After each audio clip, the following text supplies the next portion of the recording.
Hello, in this video we're going to continue talking about the inverse of a matrix, and to begin I want to give you a little bit of notation. So the inverse of a matrix is denoted a to the negative 1. This doesn't mean 1 over a. Remember that matrices are not defined for division. We cannot divide matrices, but we can certainly write the inverse, the multiplicative inverse of a matrix A as a to the negative 1. So that's what that notation means. And if you were to see something like a to the negative k, that just means a to the negative 1 multiplied out k times. Okay, so I'd like to do an example where we actually compute the inverse of a matrix by hand. So determining the inverse of A if it exists.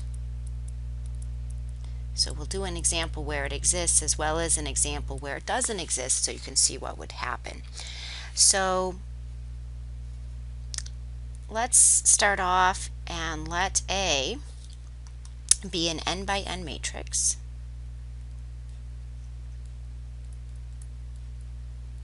And we've really got two steps that we're going to do here. So two steps, 1, 2, and I'm going to put those over here on the left. And on the right, I'm going to keep track of how this would look for a particular matrix. So let's look at the matrix 1, 1, 1, 2. All right, and let's determine the inverse if it exists. Step 1, we're going to adjoin the identity matrix to A.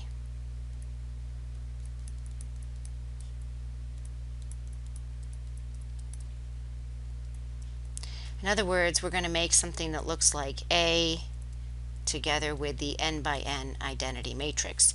So over here, what that would look like for us would be a 1, 1, 1, 2 with the little 2 by 2 identity matrix on the right hand side.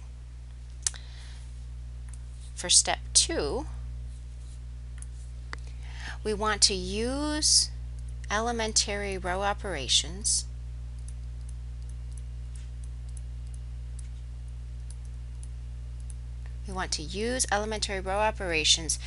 to form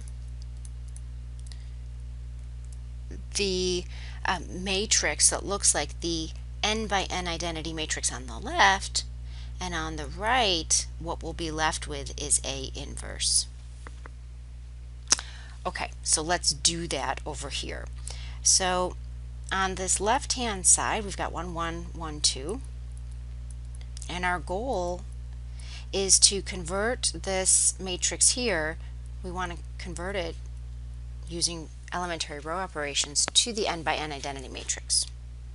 Okay, so the first thing that we want to do, we want to get our leading 1, which we have. Now let's use that leading 1 to knock out the rest of the entries in that first column. So let's get rid of that negative 1. We'll do this by multiplying everybody by a negative 1 and adding it to row 2. So we will multiply negative 1 times row 1, add it to row 2, and put the result in row 2. And after we do that, let's give ourselves some more room. After we do that, we get 1, 1, 1, 0. In the second row here, we get a 0, 1, negative 1, 1. First column looks great.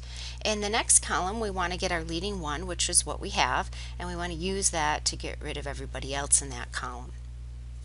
So to do that, let's multiply negative 1 times row 2, add it to row 1, and put the result in row 1. After doing that operation, we get 1, 0, 0, 1, and then we get a 2, negative 1, negative 1, 1. In other words, on the left hand side here we get our n by n identity matrix, which in this case is I2, and on the right hand side this is the inverse of A. So let's write that down. A inverse, the inverse matrix of A, is 2, negative 1, negative 1, 1. Let's hop over to MATLAB for a moment to see how this would look, and we'll also verify that this is indeed the inverse matrix. So let's type in matrix A. Matrix A is 1, 1, 1, 2. And we can ask MATLAB to find the inverse of A. That's exactly what we found.